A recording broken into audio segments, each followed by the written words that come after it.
Boa noite a todos. Vamos elevar os nossos pensamentos e sentimentos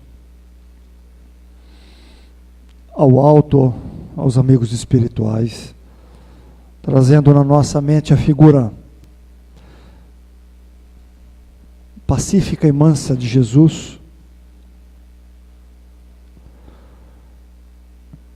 para que nós possamos aurir desse ambiente, das energias preparadas, das vibrações preparadas pelos bons espíritos, pelos nossos mentores espirituais, por aqueles que nos orientam. Nós pedimos a eles que nos ajude na nossa caminhada, que nos ampare, que nós possamos dar, através dos nossos pensamentos e sentimentos, o campo mental, as boas inspirações divinas, para que possamos vencer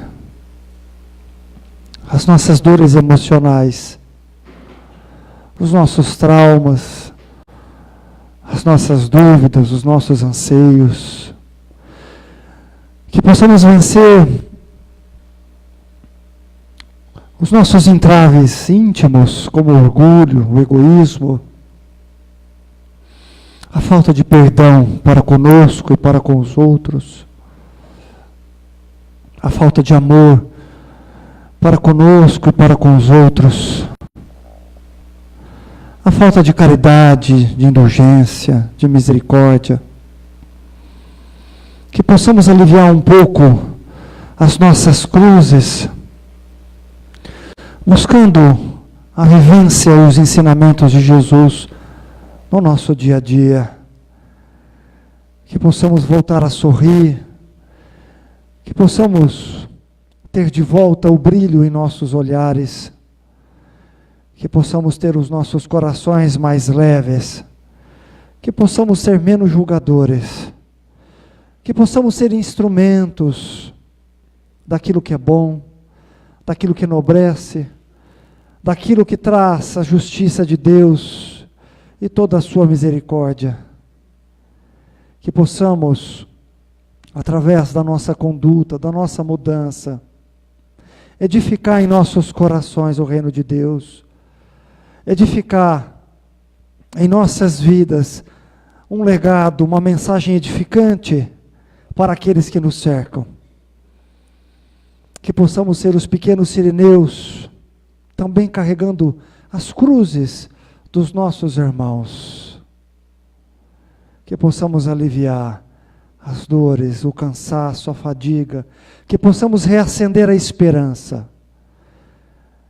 Que possamos despertar o amor em nós e nos outros. Que possamos encontrar um oásis dentro dos nossos corações.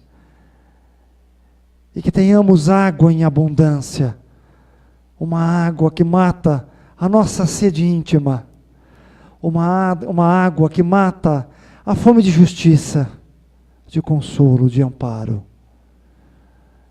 Que Deus tenha misericórdia de todos nós, e que os bons espíritos se façam presente em nossas vidas, hoje e sempre, que assim seja.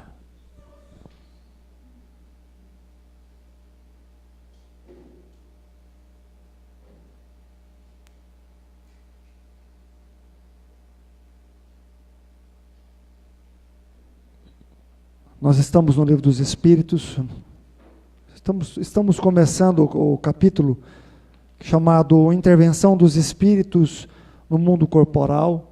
Estamos no segundo tópico, chamado A Influência Oculta dos Espíritos sobre os nossos pensamentos e sobre as nossas ações. Paramos na questão 461. Se alguém tiver alguma dúvida ou queira perguntar, fiquem à vontade. Lembrando que os nossos estudos, como as nossas palestras, elas são transmitidas ao vivo pela página da Associação Espírita Mensageiros de Luz. Então nós temos muitos irmãos de outros estados, cidades, países que também participam conosco. Questão 461. Como distinguir os pensamentos que nos são próprios daqueles que nos são sugeridos. Só para a gente poder entender, toda a influência dos espíritos em nossas vidas se dá pelo nosso pensamento. Acontece através do nosso pensamento. Nós precisamos dar sintonia a esses espíritos, né? Nós temos que dar guarita, campo, para que eles possam atuar sobre os nossos pensamentos e, consequentemente, sobre as nossas ações. Então, como distinguir um pensamento que é nosso de um pensamento que vem de fora? A resposta: quando um pensamento é sugerido, é como que uma voz que vos fala. É como se nós ouvíssemos uma voz mental. Esse é o pensamento sugerido. Os pensamentos próprios são, em geral, aqueles do primeiro momento. De resto, não há um grande interesse para vós nessa distinção, e é frequentemente útil não o saberdes. O homem age mais livremente, e se ele se decide pelo bem, o faz mais voluntariamente. Se toma um mau caminho, não tem nisso senão mais responsabilidades, né?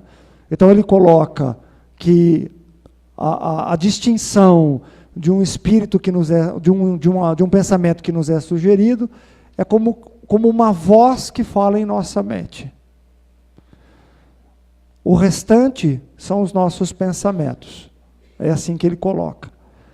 Agora, a gente tem o livre-arbítrio, segundo ele coloca aqui.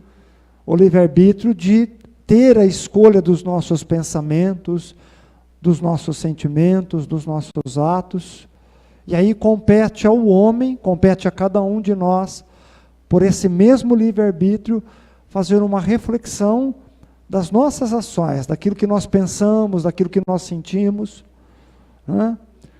Porque, na verdade, a gente acha, o que ele quer dizer com essa resposta, né? A gente acha que, parece que é culpa então dos espíritos. Então a gente passa a culpar os espíritos, porque se são os espíritos que nos sugerem, se são os espíritos, como ele coloca na questão 459, que nos influenciam muito mais do que a gente possa imaginar, se são esses mesmos espíritos que atuam sobre as nossas ações, que culpabilidade nós teremos? Qual será a nossa culpa? Sintonizar com esses mesmos espíritos através do nosso livre-arbítrio. Então, cabe ao homem, voluntariamente, fazer uma análise, uma reflexão das suas atitudes. Cabe a cada um de nós fazer uma reflexão das nossas atitudes, dos nossos pensamentos e sentimentos. Porque nós não podemos culpar os espíritos. Os espíritos nos influenciam, sim, muito mais do que pensamos, mas nós temos o livre-arbítrio de escolher qual tipo de influência, então, que nós queremos ter. Se nós somos dirigidos pelos espíritos, então que possamos ser dirigidos pelos bons espíritos. Que possamos, então, nos esforçar ao máximo, a força do nosso limite, ao máximo, para sermos guiados pelos bons espíritos. Porque, então seria uma justificativa dizer, então a culpa é dos espíritos. Os espíritos fazem parte do fenômeno da natureza, do fenômeno espiritual. Os espíritos fazem parte da nossa realidade, até porque também nós somos espíritos encarnados, presos a um corpo físico. Mas nada tira a ação do nosso livre-arbítrio, porque ao mesmo tempo que nós temos espíritos infelizes, sofredores, enganadores, embusteiros, que querem ver a nossa infelicidade, porque é isso que eles querem ver a nossa infelicidade, porque eles são infelizes. Há também os bons espíritos que torcem pela nossa real felicidade, que nos inspiram ao bem, que nos instigam como trabalhadores árduos, primorosos, que não cansam de nos inspirar ao bem, que não cansam, não dão trégua, os bons espíritos também. Eles não nos dão trégua. Sempre estão buscando uma forma de nos orientar. Sempre estão buscando uma maneira de abrir os nossos olhos espirituais para que possamos enxergar a nossa essência, a nossa realidade, que possamos ter o domínio dos nossos pensamentos e, consequentemente, das nossas ações. Os bons espíritos querem nos instituir a razão, a fé racional. Os maus querem nos destituir da razão. Os maus querem nos tirar a razão, o bom senso, o crivo dela, onde nós possamos medir as coisas, refletir, analisar, que é o que nos ensina a doutrina dos espíritos. Os bons nos fazem pensar, nos instigam o pensamento, nos instigam a reflexão, a meditação, o autoconhecimento. Eles pedem que voltemos para nós, que nós possamos ser de melhores. Esses são os bons espíritos. Os maus nos sugerem o orgulho, o egoísmo, a falta de perdão, a antipatia, a disseminação do mal, da incredulidade, da violência física, emocional, mental. Os bons nos instigam à caridade, o amor, a renúncia, o sacrifício, o perdão, a reforma, a educação, o autoconhecimento, se colocar no lugar do outro, dar a outra face. Isso é uma orientação de um bom espírito. Se vocês querem saber se vocês estão sendo orientados pelos bons espíritos, analisem os conselhos que chegam aos seus pensamentos. Analisem os pensamentos que lhes são sugeridos. São pensamentos que lhe instigam o egoísmo, ao orgulho, à avareza, à vaidade, à soberba, à violência, aos ciúmes, à inveja, aos vícios morais e físicos? Ou são inspirações que nos levam a um estado moral de felicidade, de plenitude, de autoconsciência, autodomínio, de reforma? Cada um de nós aqui somos orientados por bons espíritos. Não importa o nome, para eles pouco importa o nome, mas todos nós temos mentores espirituais, temos amigos espirituais. Todos, não tem uma criatura aqui que esteja órfã da misericórdia divina. Quando nós reencarnamos, quando estamos em estado de reencarnar, no momento, ou no estado de erraticidade, há uma equipe que organiza, que nos ajuda, que elabora conosco a nossa trajetória carnal. Há uma equipe que prepara tudo, dos pormenores aos pormaiores, nos ajuda. É claro que nem tudo é determinado. Existem alguns aspectos pré-determinados pela condição da lei de causa e efeito. Pela lei de causa e efeito. Algumas coisas estão pré-determinadas. Agora, essa condição pode melhorar pelas nossas escolhas aqui, ou podem piorar. Ou podem piorar. Cada um de nós aqui, presente hoje, que estamos encarnados, temos um roteiro a seguir. E esse roteiro está na nossa consciência. E na nossa consciência mora a voz de Deus. Cada um de nós que aqui fizeram uma reflexão, vai conseguir analisar o bem e o mal. Vai conseguir fazer uma análise do certo e do errado, dentro da sua condição evolutiva, da sua condição espiritual. Cada um de nós. Nós não precisamos de gurus, nós não precisamos de mestres, porque nós temos tudo isso aqui, na nossa casa mental. Cada um de nós. Agora, a gente precisa se conectar com Deus. A gente precisa se conectar com a espiritualidade para relembrarmos e buscarmos o caminho reto, o caminho que vai nos levar realmente a uma condição melhor, que nem sempre é fácil. Nem sempre é fácil. Então fica muito claro nessa questão 470 a respeito dos pensamentos que nos é sugerido, porque os espíritos trabalham no nosso campo mental. A linguagem dos espíritos é o pensamento. Agora, quanto mais a gente tem sintonia, quanto mais simbiose, compatibilidade fluídica, nós criamos, seja com os bons espíritos ou com os maus, se for para com os maus, mais esse pensamento que nos é sugerido é mais compatível com o nosso, e aí fica difícil de detectar. Tanto que no processo de fascinação, a obsessão de fascinação, Allan Kardec, no Livro dos Médiuns, ele comenta que o mau espírito, que no qual seduz o seu tutelado, cerca a sua vítima, mina o seu campo mental, afasta ele de todas as pessoas ou de todas as orientações salutares, benéficas. O que eles fazem literalmente? Procuram aniquilar, adormecer a razão do indivíduo.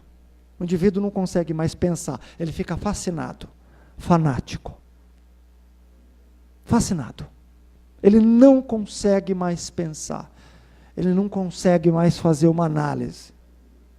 É um processo mais difícil que tem. É difícil você tirar um indivíduo desse processo de fascinação. Porque cria-se lá laços fluídicos, mentais, emocionais, desejos se misturam, cumplicidades, intimidades. A intimidade de cada um se mistura ali. Ao contrário de um bom espírito, nós criamos também lastro espiritual. Criamos também uma simbiose, mas onde há respeito de liberdade de consciência, liberdade de pensamento, liberdade de escolha, de ação. Os bons espíritos, eles colocam, os maus impõem. É assim que funciona.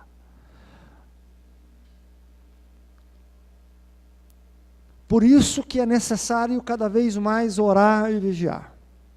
Estado de oração é um estado de reflexão. É um estado profundo de reflexão.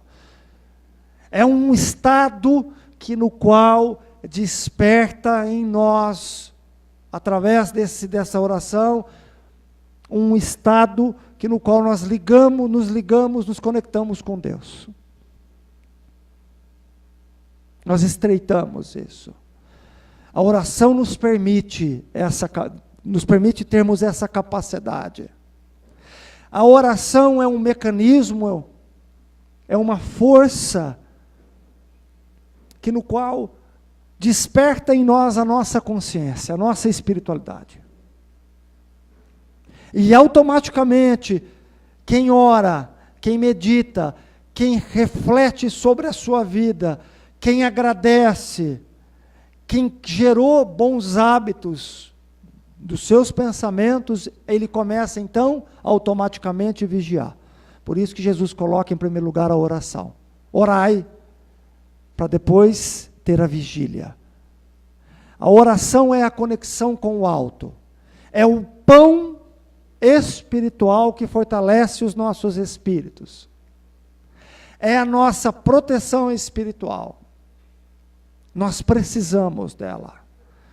Precisamos dela para ficar aguçado em nós a nossa espiritualidade, para percebermos em volta as armadilhas, as conexões que os maus espíritos querem fazer conosco.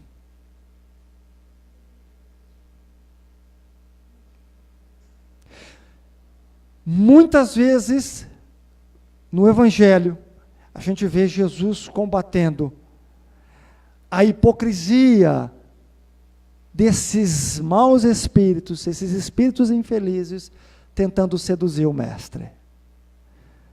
Podemos lembrar de Pedro, quando Jesus diz aos apóstolos que ele iria ser preso, e preso ele iria ser crucificado, iria passar por um martírio, e aí o Pedro, então diz, não mestre, você não vai passar, nós estaremos ao seu lado. E Jesus ali percebe uma inspiração de espíritos malévolos, que no qual seduziram Pedro, e queriam enganar Jesus. E aí Jesus repreende Pedro. E repreende os espíritos que ali estavam. Jesus diz que para algumas castas de espíritos é necessário jejum. Não é o jejum do corpo físico, da alimentação, mas é do espírito, da casa mental. A nossa casa mental tem que estar firme para podermos dialogarmos e combater o mal que esses espíritos proporcionam.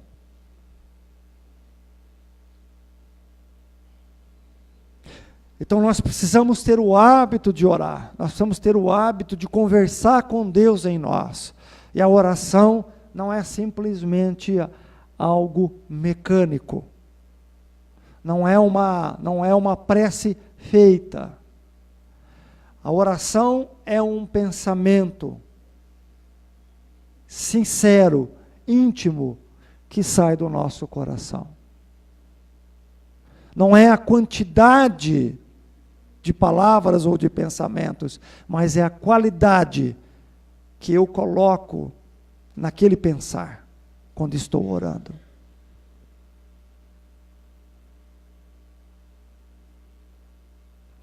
Então a oração é um antídoto para percebermos a atuação desses nossos irmãos.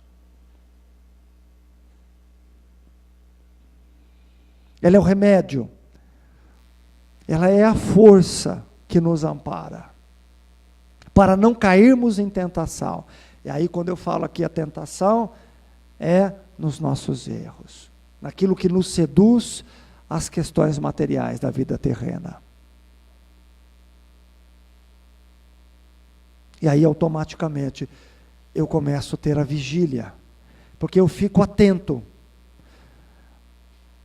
Porque qualquer coisa estranha que bate ao meu campo áurico, que chega ao meu campo áurico, que é a minha proteção, eu consigo detectar. Eu consigo perceber pelo fluido, pela vibração, pela sintonia daquela entidade. E é assim que funciona. Erastos diz uma coisa muito importante no livro dos Médiuns. Se faz necessário, é melhor refutar 10 verdades do que aceitar uma mentira. Por que ele diz isso? Porque a verdade é sempre a verdade. Ela sempre virá. Por mais que você refute ela virá. Uma vez que você aceita a mentira, você se escraviza nessa mentira, nesse mal. É isso que ele quer dizer. Ele quer dizer que nós precisamos ser prudentes. Não importa quantas verdades não venhamos a aceitar, mas é uma questão de prudência. Só devo aceitar uma verdade desde que ela toque meu coração, que ela se encaixa no meu coração, que meu coração se repousa em paz, que eu sinta a paz, que eu sinto que realmente esse é o caminho, que esse pensamento é um bom pensamento. É assim que funciona. É assim que funciona. Não tenhamos pressa, viu, pessoal? Não tenhamos pressa em dar respostas. A gente precisa dizer aos outros, preciso pensar. Preciso pensar. E aí nada melhor do que você fazer uma prece. Nada melhor do que você pedir ao alto. Você sentir isso no teu coração. É muito importante. Quando as pessoas nos questionam a respeito disso, nós precisamos ter essa prática. Preciso pensar. E pensar eu vou pedir a Deus. Vou pedir. Preciso sentir no meu coração se isso realmente é o caminho. Qual é a melhor resposta? Qual a melhor decisão? E é a melhor coisa que a gente faz. Porque os maiores comprometimentos que nós temos, nós agimos sem pensar. Nós agimos sem prudência, sem vigília, porque nós não temos a prática da oração. Nós não temos o hábito da oração. O hábito de se conversar com Deus. E Deus fala conosco através das boas vibrações. Aquilo toca o nosso coração.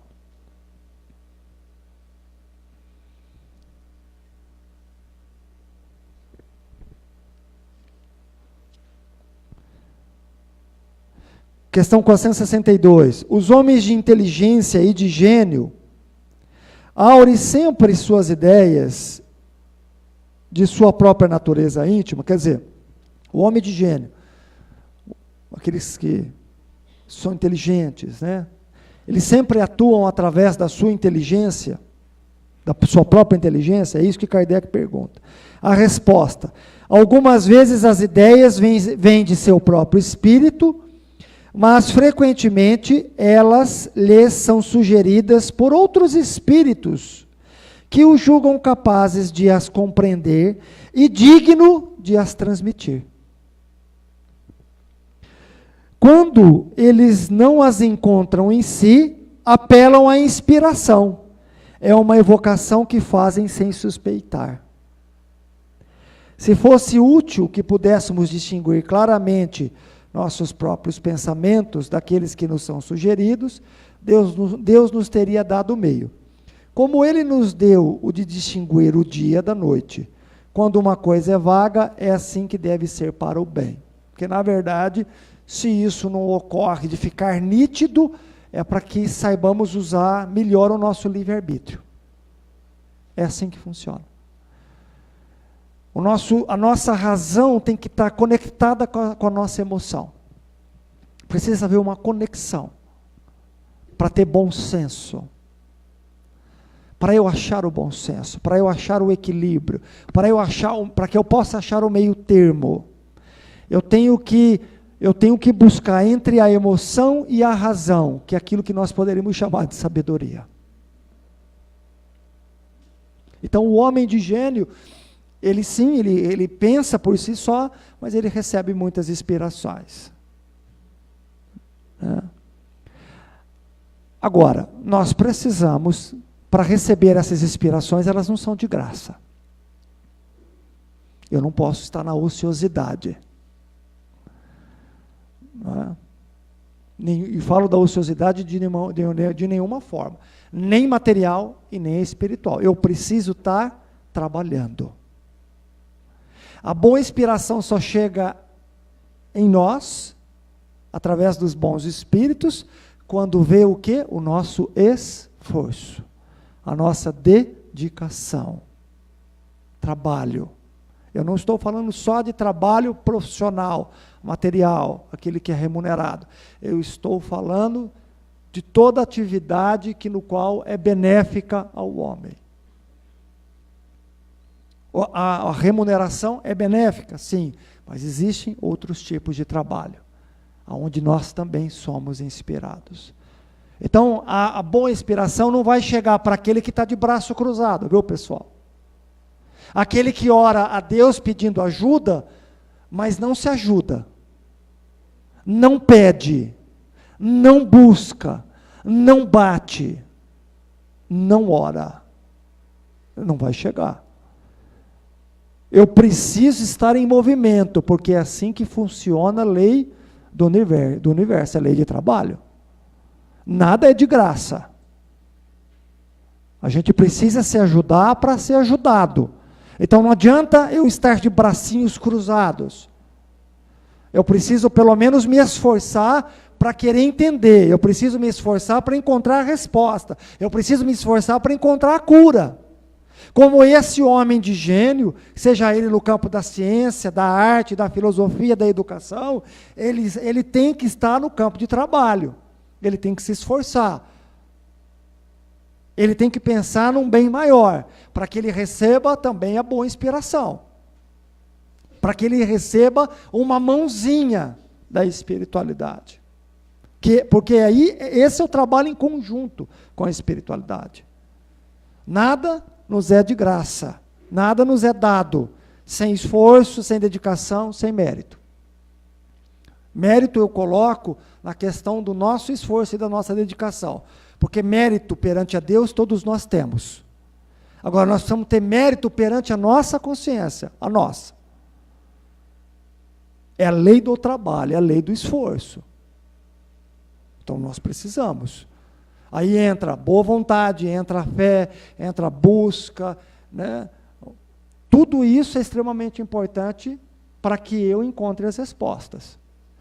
É igual diz lá no Evangelho segundo o Espiritismo, bem lá no finalzinho do Evangelho, tem um capítulo que é lei do trabalho, que é essa parábola de Jesus: ajuda-te, o céu te ajudará, batei e vos abrirá, pedi e obtereis. E aí ele conta, bem no finalzinho desse capítulo, que ele explica mais ou menos como que é a ação dos bons espíritos. Então ele conta uma seguinte história: havia um homem no deserto, quase morrendo, de fome, sede, um calor insuportável. Ele cai no chão, porque não aguenta mais. Um bom espírito vem e lhe sugere um pensamento: ande um pouco mais para que você encontre a sua resposta. Um bom espírito não vai pegar o braço dele. Um bom espírito não vai materializar água, comida. Não vai repor as forças dele. Mas vai inspirá-lo que ele busque a força dentro de si para que ele continue. É isso que ele vai fazer. E se ele der mais alguns passos adiante, ele vai encontrar um oásis. É assim que os bons espíritos fazem com a gente. Quando a gente não está suportando mais, mas que a gente busca aquela força dentro de si, mesmo capengando, vocês podem ter certeza que a espiritualidade está nos ajudando a encontrar uma luz no fim do túnel. É assim que funciona. É a lei do trabalho. E aí, o que significa esse trabalho? Que tipo de trabalho nós estamos falando? Um trabalho árduo, íntimo, individual de cada um de nós. Bom, cada um de nós vai ter que fazer. Nós estamos falando desse tipo de trabalho.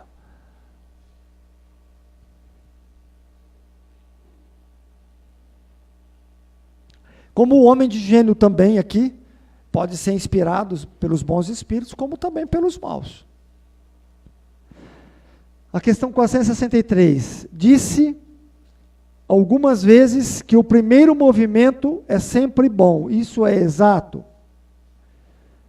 Ele pode ser bom ou mau segundo a natureza do espírito encarnado. É sempre bom naquele que atende às boas inspirações. A gente tem que analisar as inspirações que chegam até nós.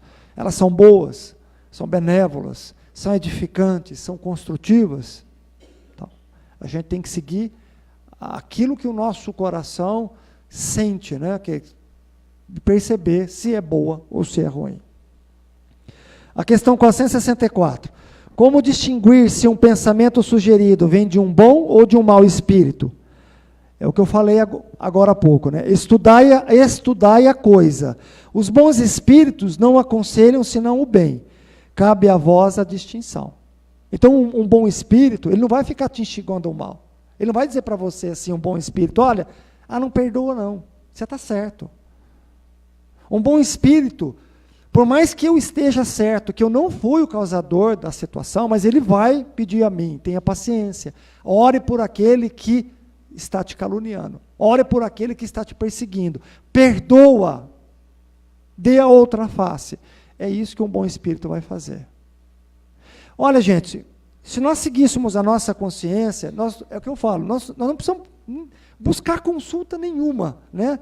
Eu gostaria de ter uma consulta com os bons espíritos. Qual é o caminho que eu devo trilhar? Qual é o caminho que eu devo seguir? Porque a gente não quer ouvir isso, na verdade, a gente não quer ouvir isso. A gente não quer ouvir que a gente deve perdoar. Infelizmente, nós não queremos ouvir isso. A gente quer ouvir qualquer outra coisa, menos que a gente tem que perdoar, que a gente tem que ter paciência, que a gente tem que ter resignação, que essas coisas são da terra, a gente tem que passar, tem que aprender a ter aceitação, resiliência, ressignificar as coisas, buscar alegria, mesmo sofrendo, mesmo tendo os tormentos. Ninguém quer ouvir isso. E isso é o que vai falar todo bom espírito.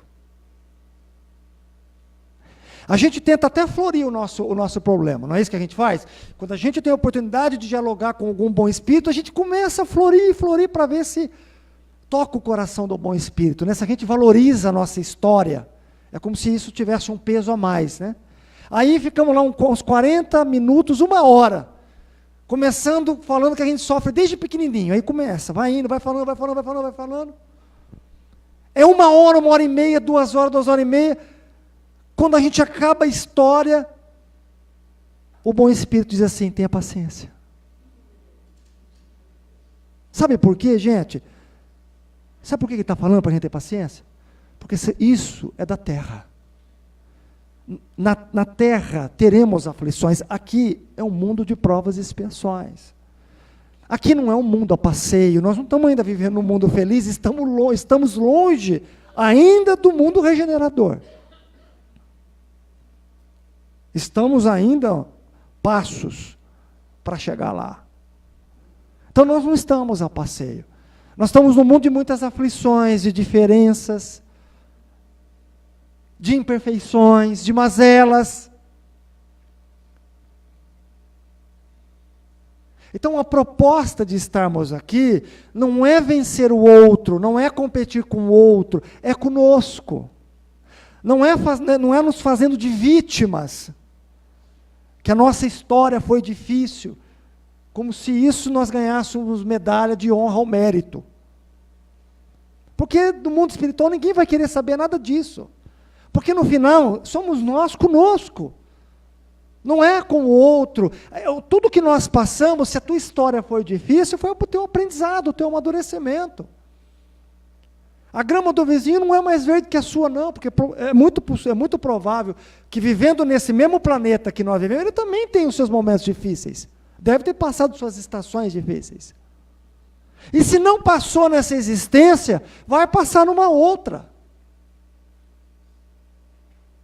Se os missionários que aqui tiveram, Jesus, o Espírito mais perfeito que aqui teve, trabalhou até o último momento, renunciou, sacrificou,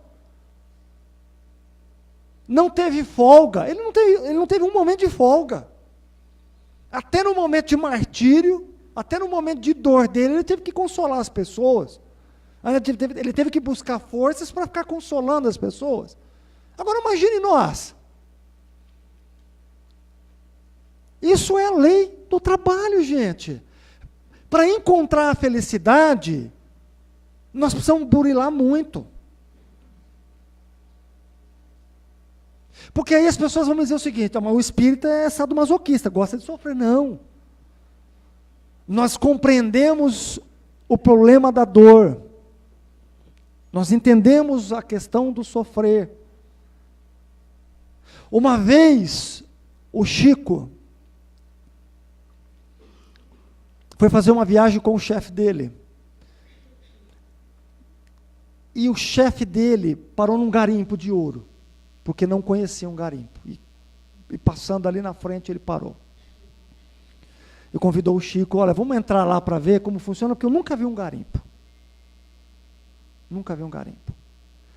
Aí num bate-papo lá com o administrador, lá do garimpo, o chefe do Chico perguntou ao administrador, deixa eu fazer uma pergunta para o senhor, quanto de terra o senhor tira, quanto que se tira de terra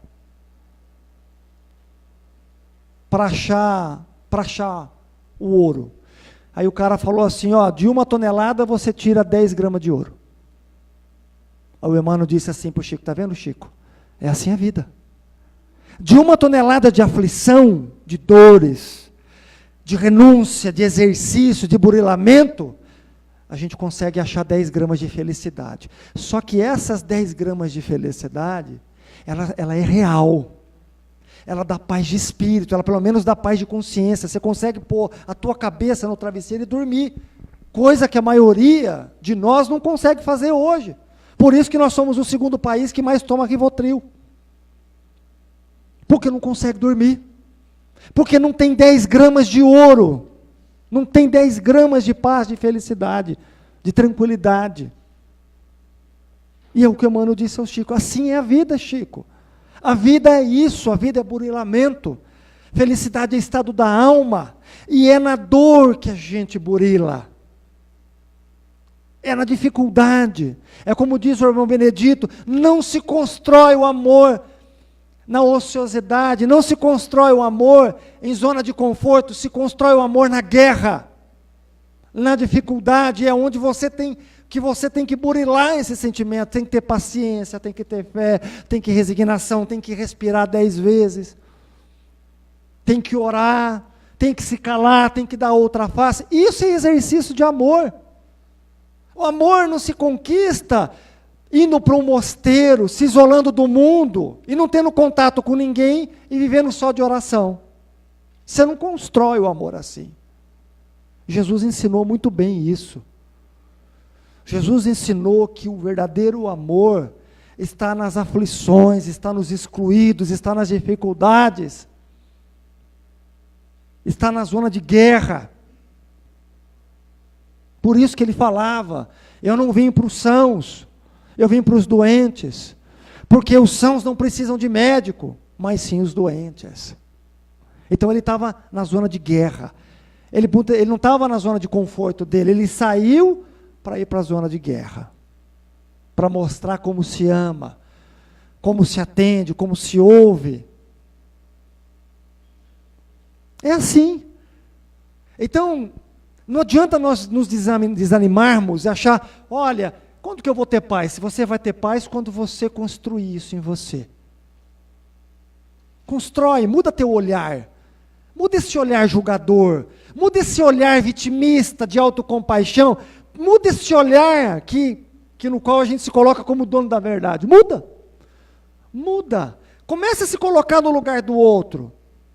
Comece a enxergar seus defeitos. Vê se você também não é um dos causadores do problema que te circunda agora. Muda seu olhar para ver se a gente não começa a construir paz. A gente começa a compreender, espera um pouquinho, o que eu acho que é bom para mim, eu vou ofertar aos outros. Eu não quero entrar em guerra. Eu não quero entrar em discussão. E o sábio é esse, que aprendeu a se conhecer, vai entrar em discussão para quê? Para quê? Para que isso serve? Como diz o irmão Benedito. Ele questiona às vezes a doença, né?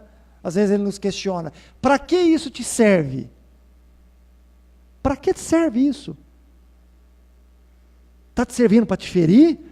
Para te machucar? Para te destruir? Então muda. Seja você o primeiro a mudar, seja você o primeiro a acabar com esse sofrimento, com esse reflexo condicionado de violência, de queixume, de azedume, de briga. Se ama, se valoriza, ore, gasta seu tempo cuidando de si, cuidando da tua casa mental, fazendo aquilo que no qual lhe é agradável, que no qual lhe é útil. A vida é assim, é isso que Jesus nos ensinou. Uma vez perguntaram a um sábio, o senhor está vendo quantas guerras? Uma pessoa começou a reclamar da Terra, do planeta Terra. Um sábio, os dois já estavam desencarnados. Perguntando assim para o sábio, o senhor está vendo quanta guerra, quanto sofrimento, quantas mortes, quanta destruição? O sábio olhou para o indivíduo e disse assim, deixa os homens guerrear em paz. Parece contraditório? Não, não é. Se a paz deles é a morte, é a destruição, se é isso que eles se comprazem, se é nisso que eles vivem, deixa eles. O que ele quis dizer ao discípulo? Viva a tua vida. Ore por aqueles que estão na escuridão, na ignorância. Ore para aqueles que não encontraram o verdadeiro estado de felicidade. Ore para aqueles que não aprenderam a amar, porque acham que o amor é uma fraqueza. Acham que ser humilde é ceder ao outro. Acham que humilde é ser uma desonra. Deixa os homens guerrear em paz.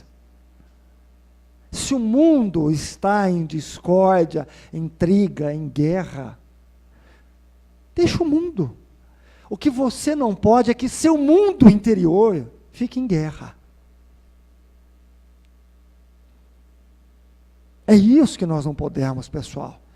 Eu não posso mudar o mundo, eu não posso mudar os homens, não tenho esse poder, mas eu posso me mudar, eu posso me transformar, eu posso educar meus pensamentos, meus sentimentos, eu posso buscar alegria na singeleza da vida, nas coisas simples. Louco para voltar para casa, para ver meu familiar, para ver meu filho, para ver minha filha, para ver aqueles que eu amo. Fazer as coisas simples da vida que me toquem a alma. Ler um bom livro, ser boa companhia para você, porque o Benedito falava isso para mim, se você é boa companhia para você, em qualquer realidade que você tiver na vida, em qualquer realidade, em qualquer dimensão, você estará bem, feliz.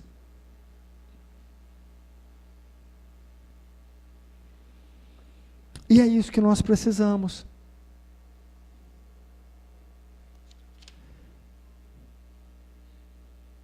Então, os bons espíritos nos inspiram ao bem. É isso que eles vão dizer para nós. Olha, ore mais. Porque a gente espera uma fórmula mágica, que eles resolvam o nosso problema. E aí a gente às vezes até se decepciona quando alguém fala, tenha paciência. Ore mais, dê a outra face. Porque a escolha é nossa. No final, é nós conosco, mais nada. Eles não podem mudar também essa circunstância. Não se muda. Mas eles nos ensinam que nós podemos mudar tudo isso, a maneira como a gente vê o mundo, a maneira como a gente vê os problemas, as dificuldades, mudando dentro de nós. Então eles nos inspiram bem. Só que isso, meus irmãos, requer esforço. Requer dose de investimento pessoal. E nenhum de nós está predisposto a fazer isso. Infelizmente. São pouquíssimos os que estão predispostos a voltar para si, a enxergar nesse espelho a sua imagem, o que você é, seus sentimentos, seus pensamentos.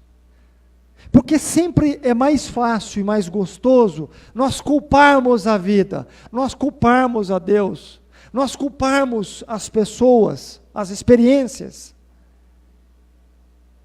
É uma posição muito cômoda que nós gostamos de nos colocar.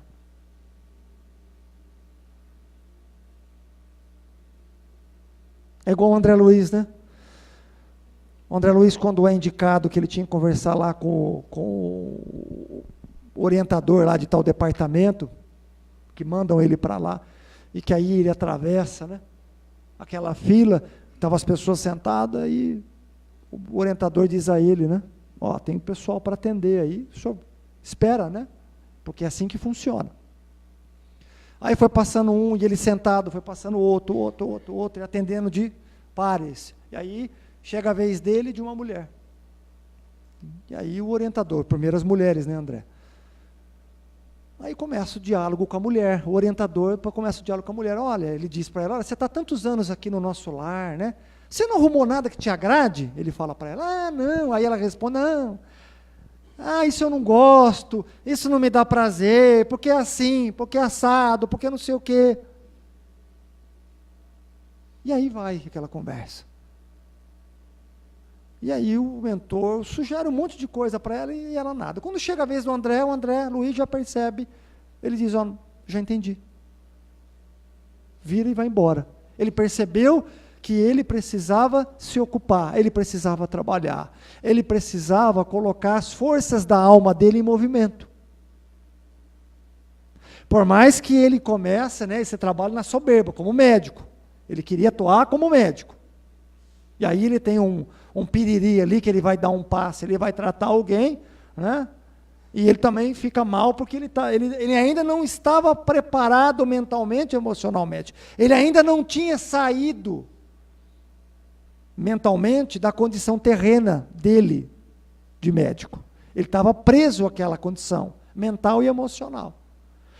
Aí ele tem aquele piripaque, desmaia. Aí ele percebe que a enfermeira diz a ele: olha, André, a medicina que você quer praticar aqui, ela é diferente, que é a medicina do amor, da solidariedade, não é da arrogância, não é da posição, não é porque você foi médico, doutor, teve um diploma, mas aqui impera a medicina da consciência, da boa vontade. E aí o André Luiz percebe isso. Então ele começa o quê? A varrer. Ele começa a varrer. Ele percebe que o trabalho, todo o trabalho é dignificante, dignifica o indivíduo e valoriza o indivíduo. E que todo o trabalho desperta no indivíduo a humildade. E aí eu não estou falando do trabalho material, eu estou falando do trabalho das tarefas espirituais. E foi assim que ele começou. Só que aí ele passou por um trabalho árduo dentro dele. Porque aí ele começou a ver quantas mazelas ele possuía. Quantas imperfeições ele possuía. Como nós temos. Porque a gente se prende a uma máscara, a uma posição, a uma situação, e a gente não consegue sair daquilo, fica derrapando. Derrapando. Então, se a gente não tiver humildade, também não vai ter autoconhecimento, não vai ter transformação. E ter a humildade é renunciar ao nosso orgulho, é renunciar ao nosso egoísmo, é perceber que realmente nós não somos nada. Nada. E é duro perceber isso. Porque a gente se coloca numa situação e nós ficamos admirando essa situação. E também nós acreditamos nessa situação, porque os outros também ajudam a nos alimentar essa condição. E a gente passa a acreditar. E aí que vem o sofrimento. E é duro você sair dessa posição, porque o orgulho fere. O orgulho é espinhoso, machuca. Então, ter uma transformação, ter uma mudança, e ouvir isso de um bom espírito, que é necessário trabalhar, que é necessário se educar, nenhum de nós quer uma resposta dessa. Ou a gente quer que alguém tenha uma solução mirabolante para o nosso problema, e que esse problema se resolva sem eu mexer nenhuma agulha, sem eu mexer nenhum dedo. E isso não existe. Então os bons espíritos vão nos inspirar ao bem. E fazer o bem não é fácil.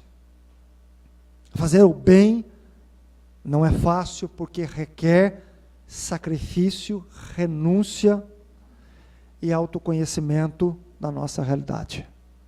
Eu não estou falando de fazer bem como troca de condição, de posição no qual a gente se coloca. Eu estou falando de fazer o bem que me educa, que me transforma, que aguça a minha humildade, que faz com que eu enxergue quem realmente eu sou, a minha verdadeira essência. Então esse é o verdadeiro processo.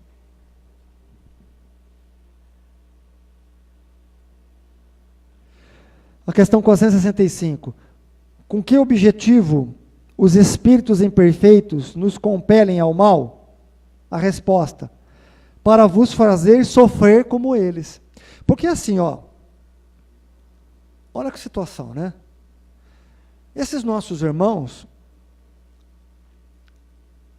como não são felizes, como não estão felizes com eles, porque assim, quem é feliz praticando o mal? Ninguém, não tem como, gente.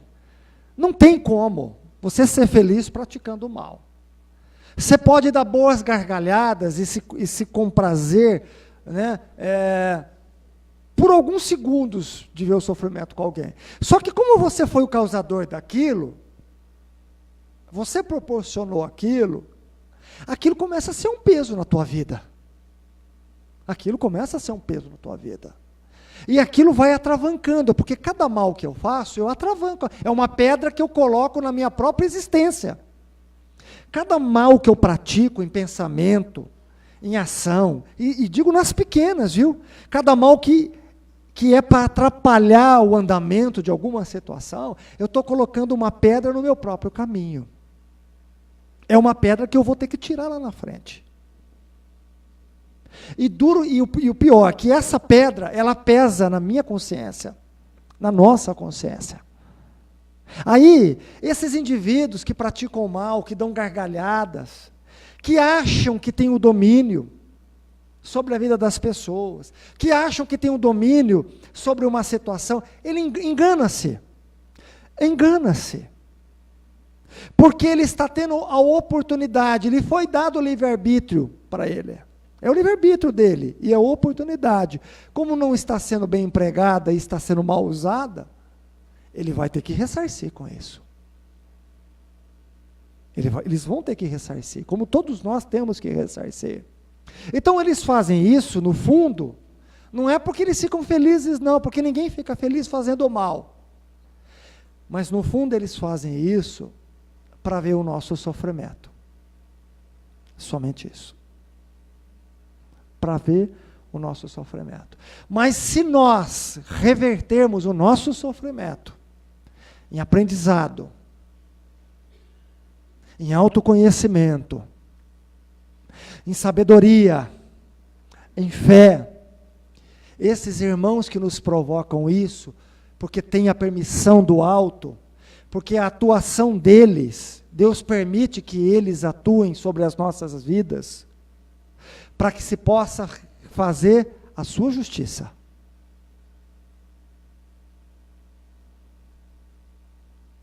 Mas ao mesmo tempo, se nós soubermos aproveitar ao máximo disso, quem cresce com tudo isso somos nós. Quem se aprimora somos nós. Quem se liberta somos nós. Aqueles que aproveitam de todas essas situações. Por mais que você possa dizer, a minha vida não é fácil. A minha vida não é um mar de rosas. São provocações, são espinhos após espinhos diariamente. Mas se você suportar cada espinho, buscando aquilo que Jesus nos ensinou, a oração, a vigília, a caridade, que é o amor em movimento, nós conseguiremos suportar esses espinhos que nos machucam, somente superficialmente, mas que a gente não permite que venha machucar o nosso coração. Só machuca o nosso coração quando a gente não se conhece, quando a gente não busca um caminho espiritual, quando a gente não busca a compreensão dos sinais e dos vestígios que Deus nos dá.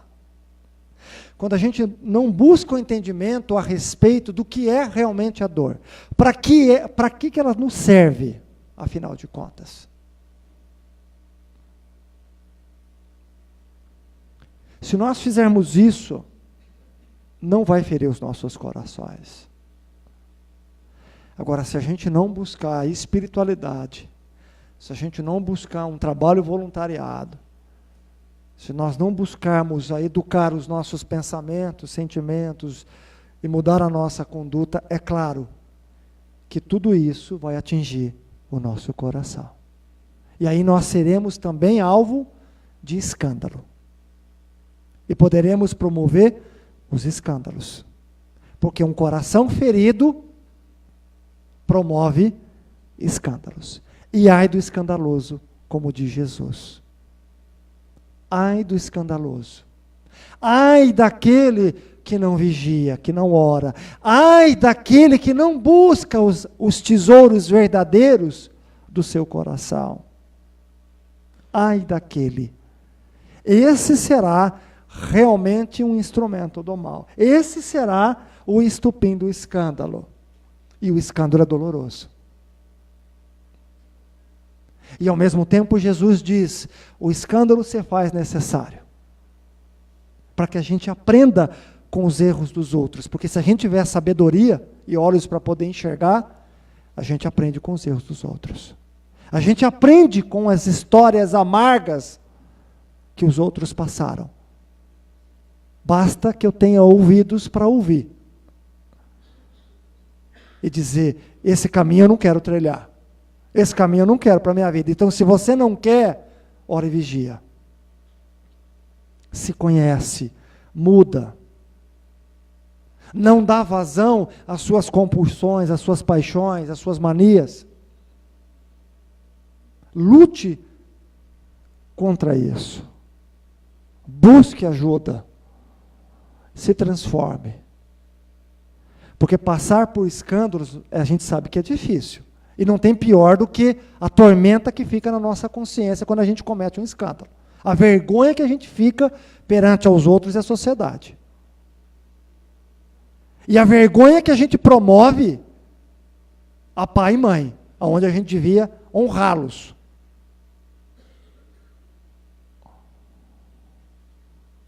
Então nós precisamos nos conhecer. E se conhecendo, é necessário que eu evite pessoas, lugares e situações. Mas isso eu devo fazer? Sim, você deve fazer. Se você ainda não se venceu, não se teste, evite. Eu estou dando a receita que o AA me deu. É um dos mandamentos do AA. Evite pessoas, lugares e situações que no qual te remetam à lembrança do álcool. E fiz isso por muitos anos. E ainda faço. É a mesma proposta do AA eu coloco na minha vida espiritual. Me diga com quem tu andas e eu te direis quem tu és. Por mais que isso seja um jargão popular, isso é uma verdade. Isso é uma verdade. Então, a gente precisa se conhecer, se respeitar e buscar a felicidade de outras maneiras e outras formas, porque a gente consegue. A gente consegue.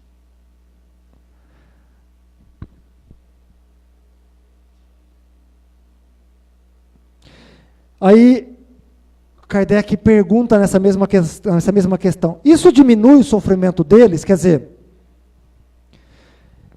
eles nos praticam o mal, os maus espíritos, para ver a gente sofrer. Aí o Kardec pergunta, mas isso diminui?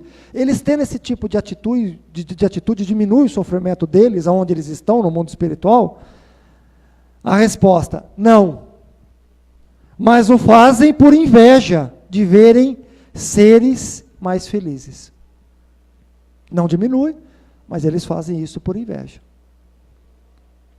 E vou dizer uma coisa a vocês, viu? Não é só, nós estamos falando aqui, eu estou falando aqui, é claro que o capítulo, ele diz sobre a intervenção dos espíritos, sobre os nossos pensamentos e ações.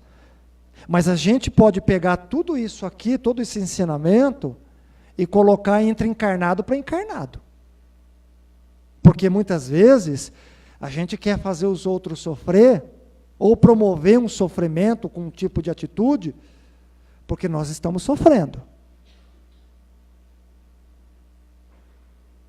Por não suportar a felicidade do outro, que é por inveja, às vezes nós promovemos isso, dentro dos nossos empregos, dos nossos lares, entre irmãos, entre amigos, entre as pessoas.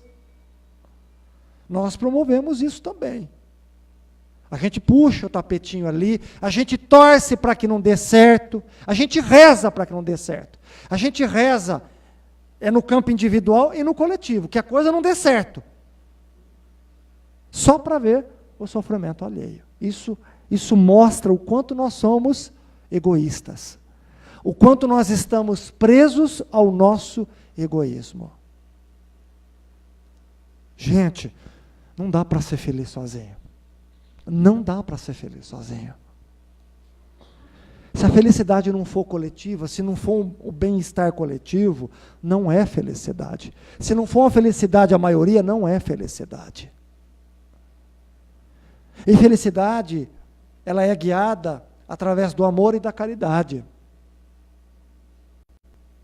Eu disse que o bem não é fácil fazer, porque o bem verdadeiro, ele desagrada algumas pessoas, mas ele agrada a muitos.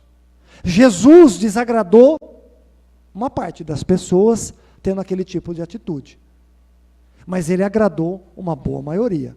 Quando a gente quer analisar a verdadeira caridade, a gente tem que analisar, eu estou fazendo para a maioria ou para uma minoria de pessoas? Então a gente torce para não dar certo vários aspectos da nossa vida diária, da nossa sociedade, simplesmente porque eu não quero mudar, porque eu quero ficar naquela posição, e o meu egoísmo é enorme. É enorme. Então a gente precisa tomar cuidado com isso. Porque não é só os espíritos desencarnados que fazem isso conosco, nós fazemos isso com as pessoas. Nós damos às pessoas, principalmente com o filho, nós damos como um sinal de troca, e quando a gente puder jogar na cara, a gente joga. Quando a gente puder jogar na cara que deu estudo, que deu plano de saúde, que deu isso, aquilo, a gente joga. Porque a gente está fazendo por troca. O amor é despretensioso. O amor não é uma troca. Ele não favorece. Eu não posso fazer querendo ter os seus favores de volta. Não é assim que funciona. Não é assim que funciona.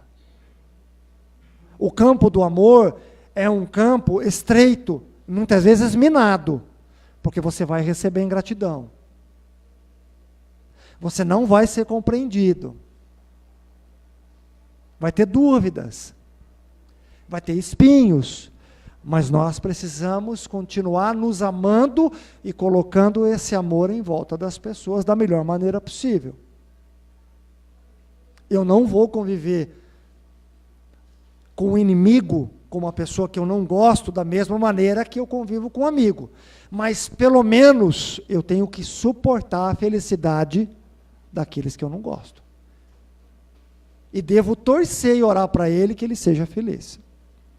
Até porque tem um ditado popular que gente feliz não nos chateia. Não é? Quando aquela pessoa que fica nos perseguindo está feliz, torça para a felicidade dela, porque aí ela não vai te chatear. Ela vai estar ocupada demais com a felicidade dela.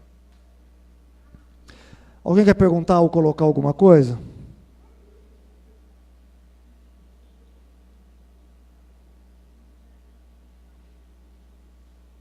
Só vou encerrar com uma única questão. Tem mais uma outra questão nessa mesma pergunta, só para a gente não perder aqui o fio da meada.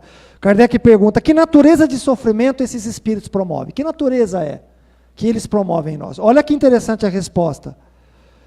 Os que resultam de ser de uma ordem inferior e afastada de Deus. Olha, vamos analisar rapidinho esse contexto? O que esses espíritos promovem em nós? Primeiro, eles querem promover em nós a autodestruição, a desvalorização da vida. Eles querem promover tudo aquilo que nos aproxima da vida terrena e de ordem inferior, que venhamos a chegar ao suicídio. Porque é nisso que esses espíritos trabalham. Porque não tem uma transgressão maior da lei divina do que o suicídio. E isso nos afasta de Deus. Isso nos afasta de Deus. Porque é assim que esses espíritos trabalham. Se eu não sou feliz, o indivíduo também não vai ser, por inveja, porque eu tenho inveja dele, eu quero ver o sofrimento, e eu vou arquitetar de tudo, mas de todas as maneiras possíveis e imaginárias, arrastando esse indivíduo as suas tendências de vidas passadas. Eu vou reacender nele as tendências de vidas passadas dele. Aquilo que ele tem de inferior. Porque é assim que esses espíritos atuam em nós. Eles atuam em nós naquilo que nós não conseguimos ainda vencer. Por isso que a gente precisa se conhecer. Conheça-te a ti mesmo. Porque a atuação deles é nesse campo, não é nas nossas virtudes, onde a gente já conquistou, nas nobres emoções. Eles trabalham naquilo que a gente não conseguiu vencer.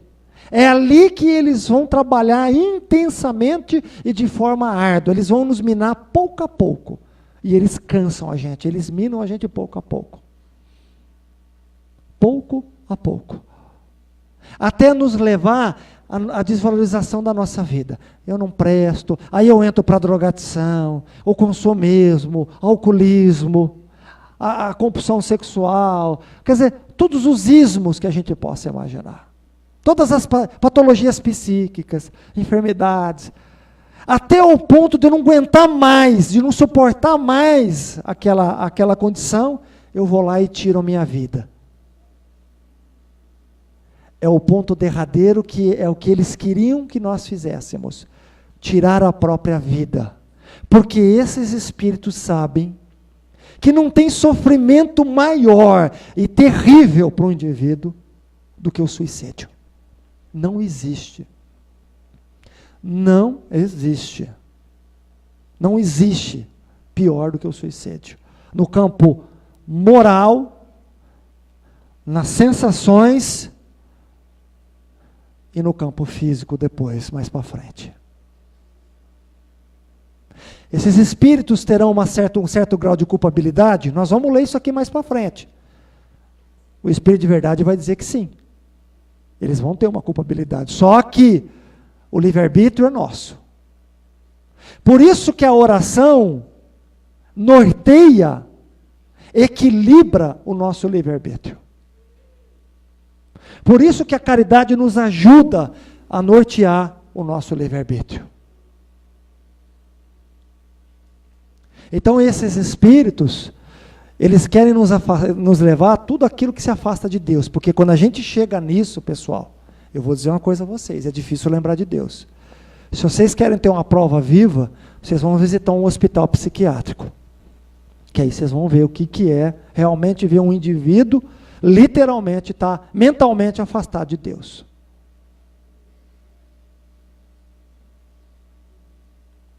E esses indivíduos não tentam contra a própria vida, porque ali eles estão tomando remédios, estão sendo cuidados e amparados. Porque se não tivesse os remédios, se não tivesse os tratamentos alternativos, já tinham se suicidado.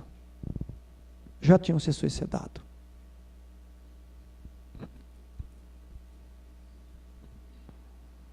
Então, para a gente se sintonizar com eles, é 2 palitos. O Benedito fala, às vezes ele comenta comigo, é 2 palitos para ter sintonia com eles. E eles são como carrapatos mesmo. Eles, quando grudam, é difícil realmente a gente se desvencilhar. Mas eu não estou colocando aqui que eles são os estupins, porque são infelizes, são os nossos irmãos, merecem todo o respeito e as nossas orações. Eu não estou colocando eles como vilões. Na verdade, é a lei da afinidade, é a lei da atração, tudo nisso tem um aprendizado, tudo nisso tem a misericórdia de Deus, e nós precisamos orar por aqueles que nos perseguem. Faço o evangelho no lar, e tem no final do evangelho, segundo o Espiritismo, preces aos espíritos que nos perseguem. Orem por eles, mas orem com amor, orem com carinho. Peçam perdão mentalmente a eles. Criem esse hábito, para que vocês possam ajudá-los também na reconstrução do caminho deles. Porque, na verdade, todos esses espíritos que estão conosco, existe uma afinidade. Alguns são de vidas passadas, outros não. Outros são de agora, porque têm afinidade conosco. Mas aqueles que realmente nos envolvem, aqueles que nos cobram, geralmente está ligado ao nosso passado. Geralmente está ligado ao nosso passado. E são indivíduos que são caros para nós. Mas como? Você está falando que eles fazem assim, assim, assado? mas eles são caros para nós. Porque só nos persegue aquele que muito nos amou e foi traído, e o amor adoeceu. Porque o Chico diz que o ódio é um amor que adoeceu. E quando há uma perseguição dessa forma, é porque o amor adoeceu lá no passado e se tornou ódio. Mas pode reacender o amor novamente. Então eu não quero de maneira alguma colocar os nossos irmãos, sim, companheiros de vidas passadas e que podem ser nessa existência e que podem ser no futuro, irmãos em Cristo, irmãos em Deus, que nos qual nos secaram. O que nós estamos estudando aqui, e tem que ficar claro para vocês, é compreender a linguagem dos espíritos, a vibração dos espíritos, o pensamento dos espíritos, como que eles atuam. Eu não estou colocando nesse estudo eles como vilão, até porque todos nós somos vilões, mais ou menos, mas somos vilões da nossa própria história, da nossa própria trajetória. Nós somos sabotadores da nossa felicidade quando nós praticamos o mal em vidas passadas. E esses indivíduos cobram de nós o mal no qual nós praticamos. E como eles nos cobram o mal, compete a nós transformar as nossas tendências, que são maldosas, ignorantes, em virtudes, em amor. Porque aí nós nos libertamos e libertamos aqueles também que nos perseguem. Sejam de encarnado para encarnado, de desencarnado para encarnado, de encarnado para desencarnado, ou de desencarnado para desencarnado. Que Jesus nos abençoe.